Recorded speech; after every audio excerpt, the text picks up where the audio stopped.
Assalamu alaikum. Today we are going to discuss about tetanus. What is tetanus? How it's spread? What is the causative agent of tetanus? tetanus क्या है, किसकी वजह से होती है, इसको ये बीमारी किस बैक्टीरिया की वजह से होती है। इसको लोकल ज़बान में हम लॉकजा के नाम से भी जानते हैं और जो वर्नेक्स में इसको चांदनी के नाम से भी जाना जाता है। टेटनस बेसिकली टेटनस टॉक्सीमिया जो कि टॉक्साइड्स जो न्यूरोटॉक्सिन जो हैं वो रिलीज़ करते हैं क्लोस्ट्रीडियम टेटनाई किसी भी नेक्रोटिक या गलते सड़ते ज़ख़म के अंदर एनारोबिक कंडीशन में उन टॉक्सिन की वजह से जो है वो नर्वस साइंस जो हैं जानवर में देखने में आते हैं और ये जो साइन सिम्टम्स हैं वो इंसानों में भी देखने में आते हैं। Almost all mammals are susceptible to the tetanus. जितने भी मैमल्स हैं वो तमाम के तमाम टेटनस को ससेप्टिबल हैं, टेटनस उनमें हो जाएगी। अगर देखा जाए तो डॉग्स और कैट्स जो हैं वो रिलेटिवली रेजिस्टेंट हैं बनिस्बत humans and animals like horses, mules and donkeys. और अगर मोस्ट रेजिस्टेंस की तरफ जाएं तो जो पिजन्स और चिकन स्पेशली जो पोल्ट्री बर्ड्स हैं उनमें इसकी जो रेजिस्टेंस है वो बनिस्बत हॉर्सेस बहुत ज़्यादा है। यहाँ तक कि देखने में आया है कि 10,000 से लेके 3 लाख टाइम्स ग्रेटर अगर आप उसको लीथल डोज दें जो कि हॉर्सेस में है इस बैक्टीरिया की, तब जाके जो है वो टेटनस के साइन सिम्टम जो हैं उनमें देखने में आते हैं।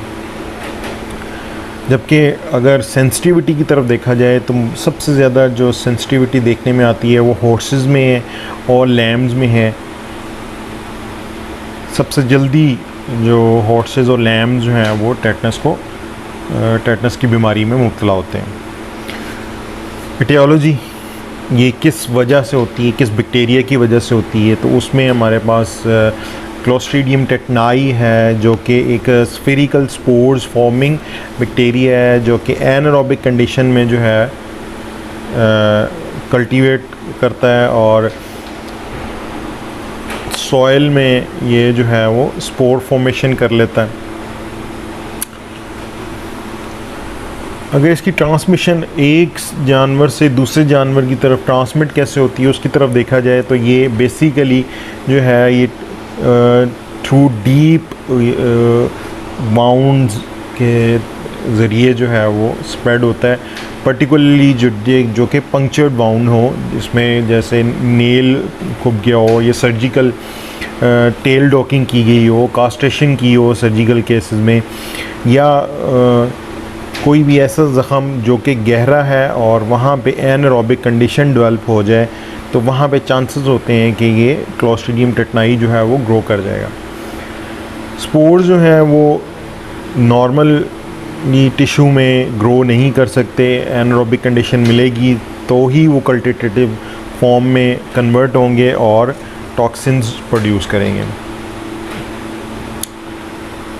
पैथोजेनेसिस ये बीमारी होती कैसे है, इसमें जो मैकेनिज़्म है वो क्या है। मैकेनिज़्म की तरफ अगर देखें तो बैक्टीरिया जो है वो उस ख़ास गले सड़े जो टिश्यू है, जो ज़ख़म है, वहाँ पे रहेगा और वहाँ पे ग्रो करेगा और ग्रो करके मल्टीप्लाई करेगा। मल्टीप्लाई करने के बाद वो ऑटोलाइसिस अपने आप को ही अपनी वॉल्स को ख़त्म करता है और उसकी वजह से जो है इस बैक्टीरिया से न्यूरोटॉक्सिन जो है वो रिलीज़ होते हैं और वो देन 2 टाइप्स की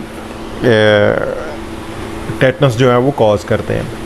एक है असेंडिंग टेटनस, दूसरी है डिसेंडिंग टेटनस। असेंडिंग टेटनस में क्या होता है, most of the time toxin is absorb by the motor nerves and travels retrograde up, opposite way में ये ऊपर की तरफ जो है वो फ्लो करना शुरू कर देता है टॉक्सिन्स और नर्व्स को इंडल्ज करना शुरू कर देता है ताकि ये स्पाइनल कॉर्ड तक चला जाता है और इस टाइप ऑफ टेटनस को हम असेंडिंग टेटनस कहते हैं। अगर ज़्यादा टॉक्सिन रिलीज़ हो गए हों तो उस साइड पे जो सराउंडिंग नर्व्स होती हैं other than the motor nerves वो इसको कैरी करती हैं, and then from there it goes towards the lymph, and from the lymph it goes to blood stream, and through blood stream it travels towards the central nervous system CNS, where it causes descending tetanus. Then जब ये toxins तमाम nerves को और central nervous system को involve कर लेता है तो माइनर स्टिमुलेशन पे एनिमल जो है वो ट्रिगर कर देता है कैरेक्टरिस्टिक टेक्निक मस्कुलर स्पाज्म को, और देन देखने में ये आता है कि लेनेंस डायाफ्राम एंड इंटरकोस्टल मसल जो हैं वो रेस्पिरेटरी फेलियर की तरफ चले जाते हैं, and autonomic nervous system results in cardiac रिदमिया, cardiac arrest की तरफ जाना शुरू हो जाता है, ट्रेकिकार्डिया एनिमल के हो सकता है, या हाइपरटेंशन, ब्लड प्रेशर का इंक्रीज़ हो जाना which can cause the death of the animal. Now coming towards the clinical findings, clinically जो केस प्रेजेंट किया जाता है वो किस तरह से प्रेजेंट किया जाता है, उसमें क्या चीज़ें देखने में आती हैं। अगर देखा जाए तो इंक्यूबेशन पीरियड जो है वो देखा गया ये वेरी करता है। कुछ साइंटिस्ट ने ऑब्ज़र्व किया है कि ये 4 से 10 हफ्ते तक जो है वो टाइम लेता है, और कुछ कहते हैं कि 24 घंटे के बाद जो है ये कुछ एनिमल्स में साइन सिम्टम इसने शो किए। लेकिन अगर एवरेज बेस पे देखा जाए तो 10 से 14 दिन जो है वो हम इसको कंसिडर करते हैं कि 10 से 14 दिन ज़ख़म होने के बाद ये अगर इस तरह के साइन सिम्टम डेवलप हों तो इसका मतलब है कि ये टेटनस का केस है। इसमें देखने में क्या आता है, लोकलाइज्ड स्टिफनेस, जिस जगह पे ज़ख़म होगा वहाँ पे स्टिफनेस स्टार्ट होगी, the place where there is a wound the stiffness will start from that place, and then muscles of the neck, limbs, masseter muscle of the face, and then spasm of head muscles cause difficulty in prehension and meditation। जानवर का खाना पीना जो है वो मुश्किल हो जाता है जब मेजिटर मसल्स, मुंह के मसल्स जो हैं वो अकड़ जाते हैं या स्पाज्म आ जाता है उसमें, तो उसकी वजह से लॉकजा की कंडीशन डेवलप हो जाती है और जानवर जनरल स्टिफनेस, पूरी बॉडी की स्टिफनेस की तरफ चला जाता है। और तकरीबन देखने में आया है कि इसके जब जनरल स्टिफनेस आ जाती है तो 1 दिन के बाद तक जो जानवर है वो टॉनिक स्पाज्म, हाइपरेस्थीसिया, बहुत ज़्यादा सेंसिटिविटी की तरफ चला जाता है।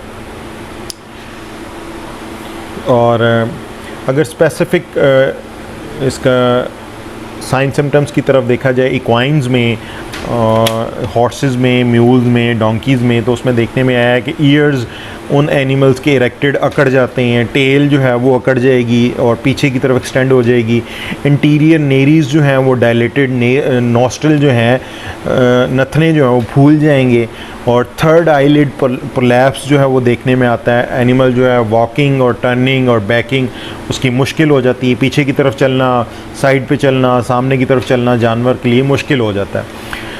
मस्कुलर स्पाज्म होते हैं और उन स्पाज्म की वजह से सर और गर्दन जो है वो स्टिफ हो जाती है। स्टिफनेस की वजह से एनिमल जो है वो saw horse like condition develop कर लेता है, और इस कंडीशन में एनिमल में स्वेटिंग, जो पसीना जो है वो देखने में आया है।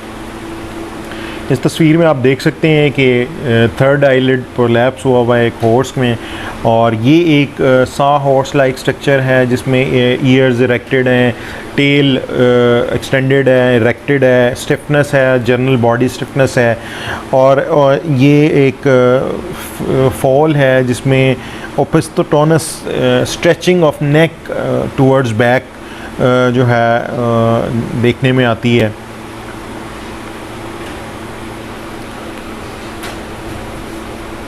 मज़ीद क्लिनिकल फाइंडिंग्स की तरफ जाया जाए तो सर्कुलेशन और रेस्पिरेशन जो है वो इंक्रीज़ कर जाती है, हार्ट रेट जो है जानवर का बढ़ जाता है, रैपिड ब्रीदिंग, जानवर तेज़ तेज़ सांस लेना शुरू कर देता है। Congestion of the mucous membrane, अगर म्यूकस मेम्ब्रेन को देखा जाए तो उसके ऊपर कंजेस्टेड रेडनेस ज़्यादा हो जाती है।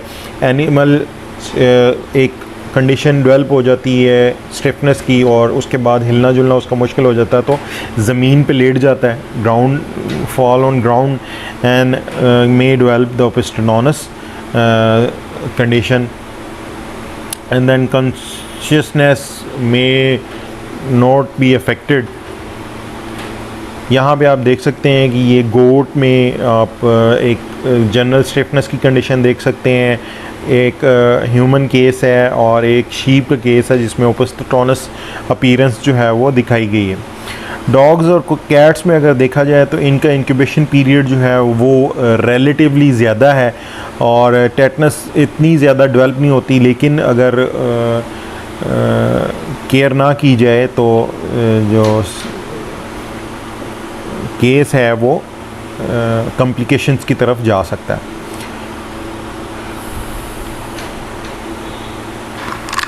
ये एक डॉग का केस है जो कि मैं आप लोगों के साथ डिस्कस करना चाह रहा हूँ। इसमें आप देख सकते हैं कि एनिमल की अपीयरेंस किस तरह की है, जर्नल स्टिफनेस की कंडीशन है, एनिमल की मूवमेंट जो है वो मुश्किल है, एनिमल मूव नहीं कर सकता, एंड ये आप उसको देख सकते हैं कि उसकी बिल्कुल बॉडी जो है वो सॉ हॉर्स लाइक जो स्ट्रक्चर है वो बना हुआ है। क्लिनिकल फाइंडिंग्स की तरफ मज़ीद देखा जाए तो इसमें टेम्परेचर देखने में आता है कि 108 टू 110 तक भी चला जाता है, और इस टेम्परेचर अगर इस हद तक चला जाए तो एनिमल की रिकवरी के चांसेस बहुत कम हो जाते हैं। मोर्टेलिटी एवरेज जो देखी गई है वो 95% है, और 50% जबकि बाकी जानवरों की निस्बत देखी गई है डॉग्स में जो स्टडी बताती है। और रिकवरी जो है वो रिलेटिवली स्लो है, जानवर को तकरीबन 2 से 6 हफ्ते तक रिकवरी टाइम लग सकता है। इसमें अगर डिफरेंशिएशन की जाए तो उसमें हमारे पास स्ट्रिक्निंग पॉइजनिंग से की जा सकती है, मेनिंजाइटिस से की जा सकती है, एक्यूट इन्फ्लेमेशन ऑफ इंटेस्टाइन उससे की जाती है, अजोट यूरिया में भी इसको डिफरेंशिएट किया जा सकता है। ट्रीटमेंट की तरफ आएँ तो इसमें सिम्टोमेटिक ट्रीटमेंट दी जाएगी, और सिम्टोमेटिक ट्रीटमेंट में हम सबसे पहले एनिमल को मसल्स रिलैक्सेंट देंगे क्योंकि स्पाज्म की वजह से एनिमल बहुत ज़्यादा प्रॉब्लम में होता है। सेडेटिव्स दिए जा सकते हैं, डाइज़ीपाम हम दे सकते हैं, और इसके डिफरेंट तरीके हैं। और लोडिंग में हम इसको 0.1 मिलीग्राम पर केजी दे सकते हैं डेली बेसिस पे, एंड देन इसको रिड्यूस करके 1 टाइम कर सकते हैं। और अगर टेटनस एंटीटॉक्सिन की बात की जाए तो ये 3 लाख इंटरनेशनल यूनिट्स के हिसाब से दिए जाते हैं, और 50,000 से लेके 1 लाख इंटरनेशनल यूनिट एंटीटॉक्सिन जो हैं वो बेहतर रिज़ल्ट्स देखे गए हैं इसकी वजह से जो है वो हॉर्सेस में। और सब रेटिनॉइड स्पेस में जब ये लगाया जाता है अटलांटो ऑक्सीपिटल जॉइंट पे, तो इसमें हॉर्सेस में देखे गए कि इसकी वजह से रिकवरी के चांसेस ज़्यादा बेहतर हो जाते हैं। पेनिसिलिन एंटीबायोटिक इंजेक्शन अगर क्लॉस्ट्रीडियम टेटनाई अभी भी ड्यूरिंग द टेटनस ज़ख़म में ग्रो कर रहा है तो उसको कंट्रोल करने के लिए हम पेनिसिलिन का इंजेक्शन जो है वो लगाते हैं। 20,000 इंटरनेशनल यूनिट पर केजी इंट्रामस्कुलरली। डेवलपिंग कंट्री में जो एंटीटॉक्सिन जो है वो नहीं यूज़ किए जाते, टॉक्साइड जो है वो यूज़ की जाती है जो कि ATT एंटीटॉक्सिन एंटी टेटनस टॉक्साइड्स जो कि 35 to 40 LF जो इक्वाइंस है हमारे पास हॉर्सेस, म्यूल्स और डोंकीज़ में यूज़ की जाती है। 8 LF is equal to 0.5 ml ampoule. 8 LF जो है वो ये 0.5 इम्प्यूल के बराबर होता है।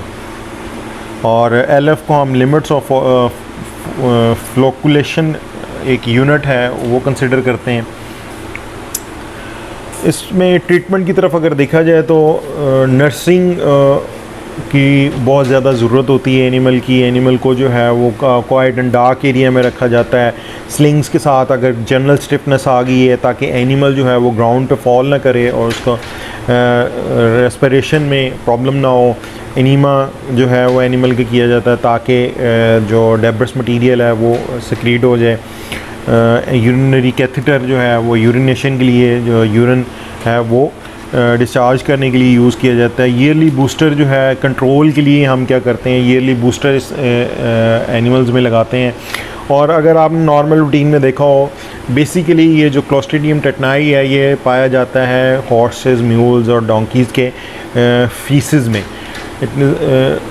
And when ever you come across a road accident, जब भी आपको कोई रोड एक्सीडेंट होता है तो उस दौरान आपको डॉक्टर जो है अगर ब्लीडिंग हुई है और बाउंड है तो सजेस्ट करता है कि आप टेटनस का इंजेक्शन लगवाएं। तो वो बेसिकली रीज़न यही होती है कि जो क्लोस्ट्रीडियम टेटनाई है वो माइट भी पॉसिबल है कि वो इन्वेड कर जाए उस ज़ख़म में, और अगर वो ज़ख़म ख़राब हो जाए तो आप में टेटनस के चांसेस बढ़ जाएंगे, आप रिस्क पे आ जाते हैं। So thank you.